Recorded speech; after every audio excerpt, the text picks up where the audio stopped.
اگر آپ کی آنکھ رات کے 12 بجے سے 3 بجے کے درمیان کھل جاتی ہے تو اس کو آپ اللہ تعالیٰ کا ایک بہت بڑا سائن سمجھیں۔ اللہ تعالیٰ چاہتا ہے کہ آپ اللہ تعالیٰ سے اپنے دل کی کوئی مراد مانگیں، کوئی دعا مانگیں جس کو اللہ تعالیٰ قبول فرما لے۔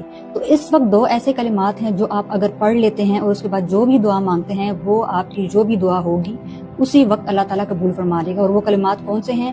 پہلا کلمہ یہ ہے لا الہ الا اللہ وحدہ لا شریک لہ لہ الملک و لہ الحمد وہو علی کل شیء قدیر۔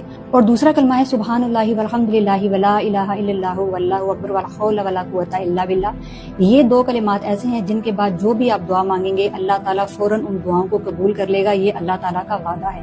اور اس کے بعد اگر آپ تہجد کی نماز پڑھتے ہیں، 2 رکعت نماز نفل ادا کرتے ہیں اور جو بھی دعا مانگتے ہیں وہ بھی قبول ہوتی ہے اور تہجد کی نماز بھی قبول ہوتی ہے۔ اگر آپ لوگ چاہتے ہیں کہ کوئی ایسی دعا ہے، کوئی ایسی مراد ہے جو آپ چاہتے ہیں قبول ہو جائے تو یہ جو عمل میں نے بتایا اس پر لازمی عمل کریں۔